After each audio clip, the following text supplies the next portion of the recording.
My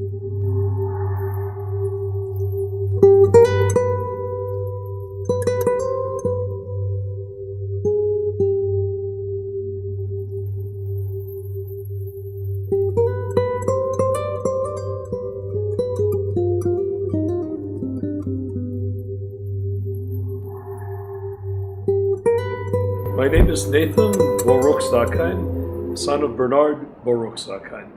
The family, if you look at the family tree, so it was wall-to-wall rabbis going all the way back. But my father's grandfather was the black sheep, and he wasn't a rabbi. Not only wasn't a rabbi, he was rather worldly.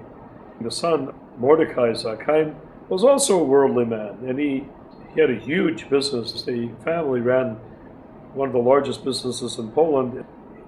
He married and then had 4 children. His wife died, as was often the case in those days. So he, at the age of 43, married an 18-year-old girl. She went on to have 6 children, my father being the youngest of the 6. When he was a teenager, he was granted the best art studio in Poland. He later joined the army revolution of General Pilsudski and began to carry a pistol, became a persona non grata all the way around. And when Pilsudski joined the Polish government against the Germans, he became wanted by the Polish government and the Germans, spent several stints in war prison. But then after the 3rd time he was in war prison, he went to Danzig, which is now called Gdansk, and studied with Enrico Lichtenstein. You'll see the strong influence of Lichtenstein in my father's sculptures. Lichtenstein typically took a block of wood, and when he finished with it, it still looked like a block of wood. In other words, he took very little wood away. So Lichtenstein was his mentor, and when he was living there, he was joined by his fiancée, his first wife, not my mother, but Masha's mother. They sold a business in Warsaw, and his cut was $20,000. He then went with his bride, they got married there, went with his bride on a boat to America. And remember, he was wanted by the police, he was wanted by the Poles, he was wanted as a revolutionary, so he ended up in a really dicey spot. So with that money, he bought first-class clothes, they bought first-class tickets, and they rode first class to America. While the boat was in the harbor of Gdansk, the Germans and the Poles and the police were rushing around, searching everybody, trying to find him. But where they failed to look was in the first class. From there, he came to New York, didn't like New York, came to Los Angeles, didn't like Los Angeles very much either, and went to San Francisco and stayed there. My grandfather Mordecai had insisted that each of them learn a trade. My father learned the trade of upholsterer. He started a furniture manufacturing company that became incredibly successful within a few years. And like Laura Ashley, he had boutiques in the corners of the Macy's and the City of Paris and other Tony stores in San Francisco. And he became a multimillionaire within 4 years. So when he came out to America, he was very young, and he was always painting prolifically. In 1929, Rivera invited him to come and live with him, and he went down to Mexico and spent, I think, 6 months or a year living with Rivera, where he met Victor Arnautoff and all the others that were in the atelier of Rivera.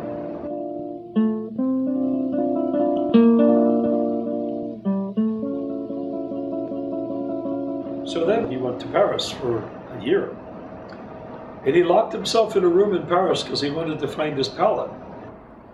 But his strong influence at that time, traveling through Italy and Europe, was the art of Fra Angelico, Giotto, and he became strongly influenced by their two-dimensionality, and also very strongly influenced by their palette, which was earth tones used in fresco. His first fresco was painted in a church in Hungary, Apparently during the war, the wall had been demolished and rebuilt, so his fresco was gone. His first wife, not my mother, was there in charge of everything, the business, while he went to Paris for a year. This is my father's first wife's brother. He was one of the ones that talked my dad's first wife into investing in the stock market, and then whereby they lost every penny of their money. My father painted his first fresco in the United States, which was at the Jewish Center in San Francisco.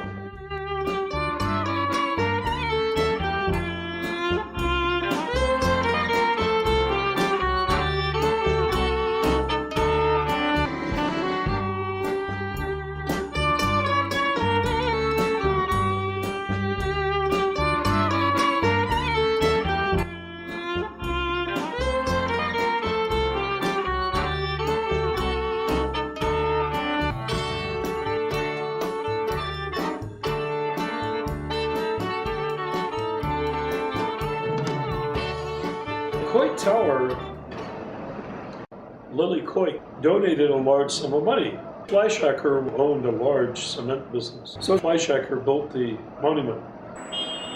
And he called on my father, got a group of communist artists to decorate it. The reason why is he thought they're busy out in the streets agitating. But if we have them inside a building, they won't be able to agitate. They'll be too busy painting to agitate. Well, as history would have it, they painted such controversial pictures that all the newspapers were running pictures of them if their political views became a total embarrassment to Fleischacker.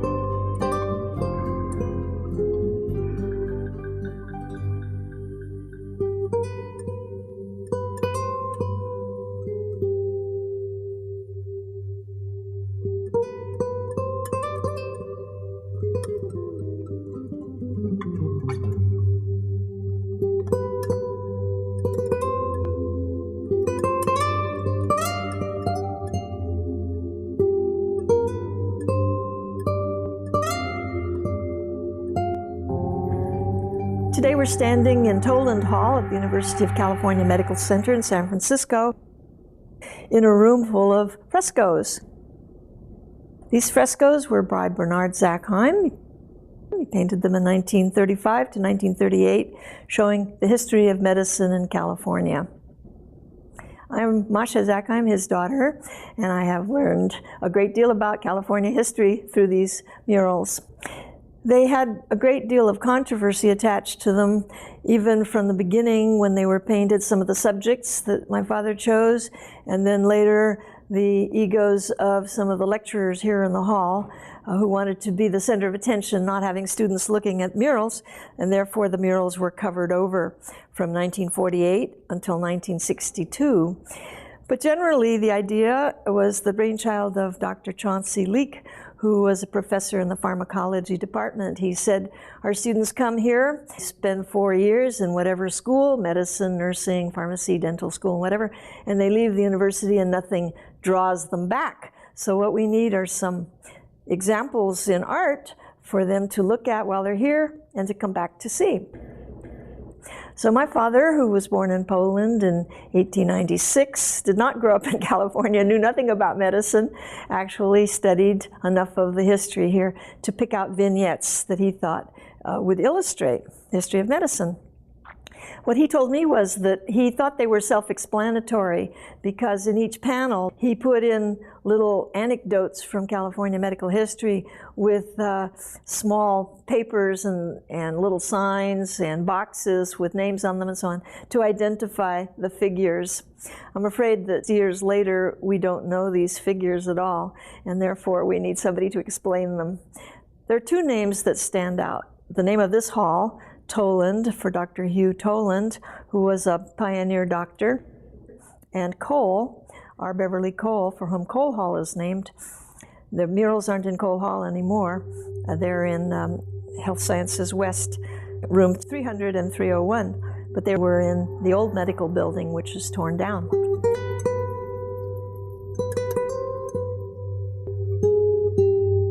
My father described Toland Hall as a half drum, which has the sunburst ceiling, and in order to create panels, he simply extended the sunburst from the ceiling down the walls and created pilasters. That gave him 6 panels in the back, and he then divided the front part into 4 panels, so he has a total of 10.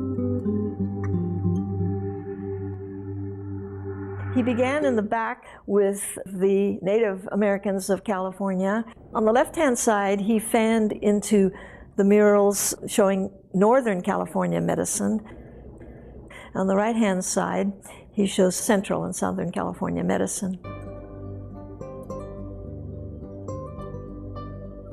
The panels in the front deal with the history of this institution, the University of California,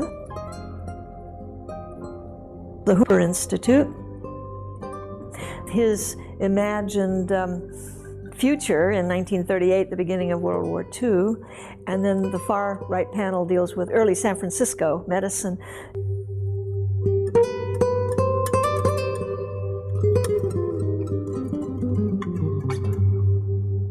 The panels, each one of them is divided into 3 sections. On the far right, we had the Native American greeting the sun. The middle is the scene of Sir Francis Drake and an autopsy. Then Father Sarah is in the far left corner of that panel with friendly local inhabitants who are giving him medicinal herbs. Here we see some of the first doctors to arrive, mostly through the gold rush. In the panel called Indian Childbirth, which was my father's favorite panel, we see 4 Indian shamans or shamans dancing in the background with medicinal herbs. The panel that we're looking at now shows the work of the University of California as a research institute. And the cluster in the center, who are all in white coats, were famous physicians here. Dr. Langley Porter is a pediatrician who was interested in childhood neurological problems, for whom our Langley Porter Institute is named today. Dr. Herbert Moffat is to his right, and he's the name with whom we associate Moffat Hospital. As a counterbalance to the academic and theoretical medicine that prevailed here at the university campus, we have real-life medicine out in the community. This composition is similar to the one of the library. We have the sort of fan shape pivoted with this rat. The rat's an ambiguous figure because it can be a laboratory animal, but is also here a symbol of disease because the rats carried fleas who spread bubonic plague. And we had an outbreak of plague in 1900 in San Francisco. At that time, its only victims were Asians, and the governor of the state, Governor Haight, said that we don't need to worry about the plague in 1900. It's just an exotic disease that won't affect the natives here. But we found out later that it broke out again after the earthquake and fire of 1906. It broke out in 1907, and they had to deal with it. But this particular vignette shows the earlier attack of plague. In 1937, Zakheim decided to give prestige to the local WPA and turned the project over to them, and it now is considered sponsored by the WPA.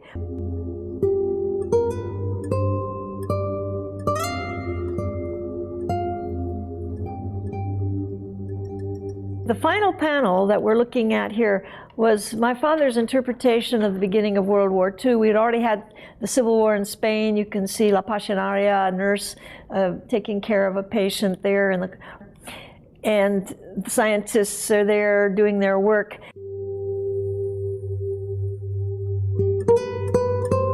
He's included the names of famous scientists like Newton, Lavoisier, Einstein, Röntgen, and so forth, and whether their endeavors would lead ultimately to a lasting peace or whether they would be used for war.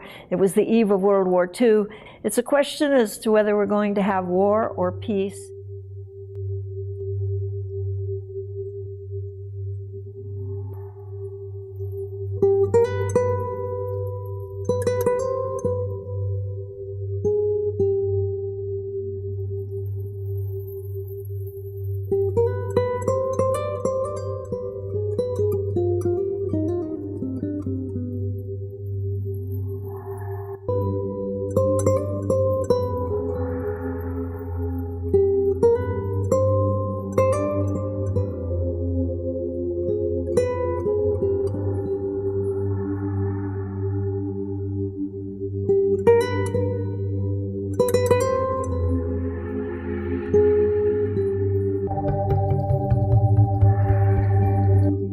In May of 1943 was the fall of the Warsaw Ghetto, where 300 members of my immediate family died. I was born in December of 1943. So my father changed very dramatically after that, his mother being killed. And his atheism became much deeper. Because he said, my mother was such a religious woman, if there was a God, why would he allow her to die? My father emitted this high-pitched, hysterical scream that didn't hear, you couldn't hear. He was just the way his feelings were, you know. And he painted prolifically on Holocaust themes after that time.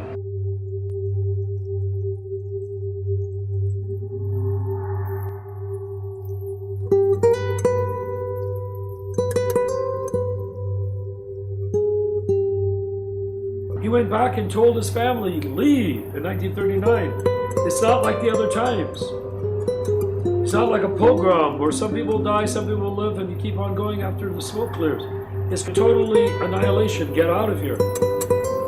They said, well, our people have always been in this situation. The angel of death has always passed over. We can't leave. They own 7 city blocks of Warsaw. We can't leave the businesses. We can't do that. Said, you'll die, leave, take money, do what you have to do, but get out.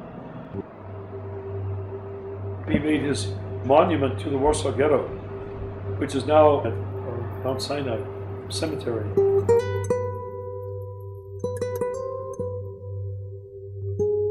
The central figure who is surrounded by spikes, the little boy, that is the central theme or the heart of this exhibit, and that one my father called genocide.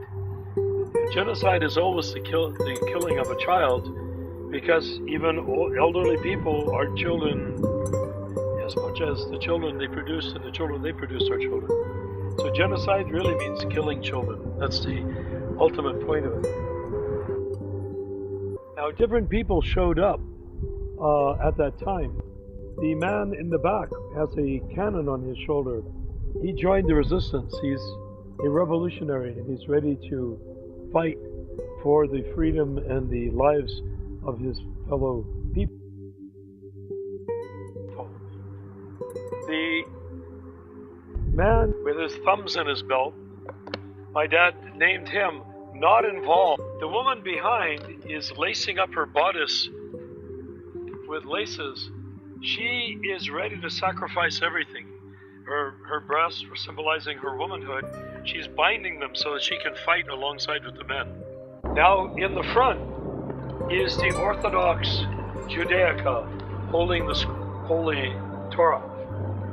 As far as he's concerned, these comings and goings in this world are not of great consequence. So they come, so they go. But he keeps the Torah. He's keeping the faith, keeping the flame, the spirit of the Jewish religion. Come hell or high water. So he's not involved in the picture. But my father's background in Orthodox Judaism and his rejection of religion altogether and becoming somewhat of an atheist, to him that was another sign of weakness. He looked at that man as a weak person because he could not fight for his people. Of course, people are defined by their beliefs, so he was keeping their beliefs, so it's a little hard to say what the real story is there. Last but not least is this teenage girl up on the hill. I don't see it in her hand, but she had a cloth, and in it a butcher knife. And she has naked breasts. What she would do is seduce the SS man. She was an assassin. These are all concentration camps. Dachau. Treblinka was the closest to Warsaw, so I imagine that my ancestors' family all died there.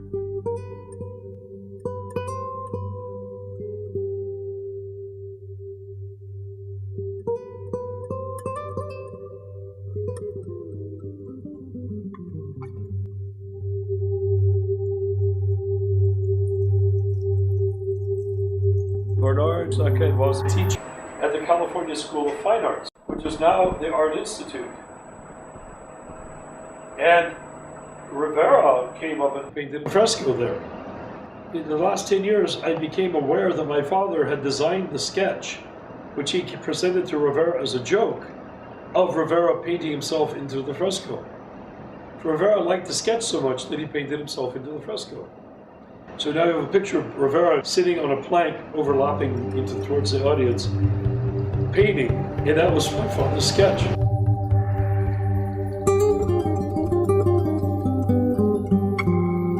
My mother and father both refused to sign the loyalty oath, the result of which was automatically being barred from teaching.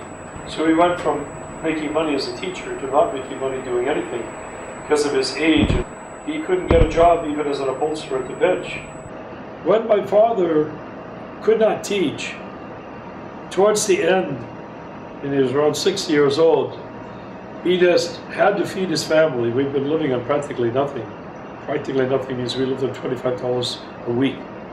He finally bit the bullet, signed the damn loyalty oath, and began teaching at Soledad State Prison. His relationship with my mother was very choppy. They really began to have differences when I was 5, and they stopped living together in any meaningful sense of the word when I was 12. When I was being raised, he lived in San Francisco, in essentially, it was rundown Victorian buildings. He'd rent a room in a rundown Victorian building for very, very cheap, $5, $10 a month. And he would paint and carve prolifically there. All more modern themes. He would just paint and paint and paint. Painted a lot.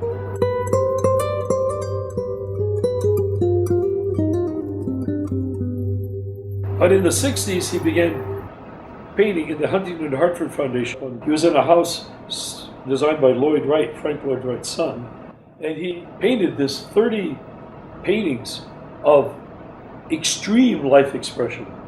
So I like to think that he went through the death of the Holocaust and came out with life.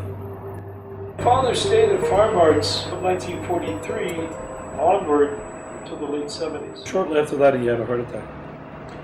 And no one expected him to live. After 6 months, so we went back up onto the farm, and myself, my brother, and my mother had already moved to Santa Barbara, so he had the farm to himself. I went up to visit him after he'd been there for 6 months, and he put up an enormous painting of a rooster crowing, and he did huge sculptures all over the place. Not able to live 6 months, dying on the ICU, and now he's there carving 15-foot high sculptures. So that's how he spent his last days until the stroke. He was right in the middle of a large granite sculpture about 6 or 7 feet high and about 8 feet wide, solid. It's still there for very understandable reasons. No one has figured out how to move it yet.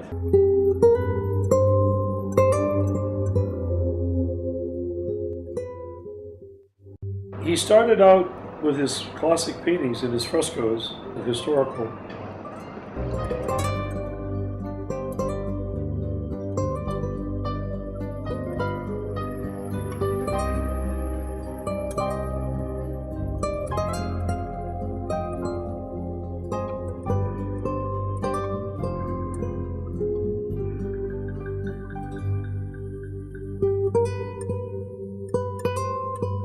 And then, after 1943, he painted Holocaust themes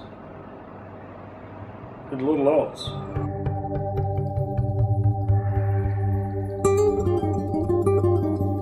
After that, he painted socially conscious work. And then, when the 60s came around and the hippies became prominent, he began painting these transcendent themes of flowers and surreal pictures of life bursting out of death. Even in the 40s, he pictured crematoria with trees that had burned, and the crematoria were burned down themselves. And the trees are bursting with red stars, that the dead trees in this crematorium are bursting with life. And he painted another picture during those late 40s of hands, fists, and hands uplifted. And he called it in the affirmative. And over each one is a language that says yes. And he wrote on it, worship through work. My father, being a communist, was also an atheist, but he had a tremendously spiritual nature. So he said, worship through work. He saw that the hands moving was the actual religion of the people. So it's a little hard to describe. It's very hard to pinpoint his work. He always had 2 or 3 canvases underway. He did a lot of sculpture, choosing life out of death. Going back to his Orthodox Jewish roots of Chai, Ches, Yod, it's from the covenant of God. He said, I give you a choice, a blessing or a curse. The blessing is life, and I ask you to choose life.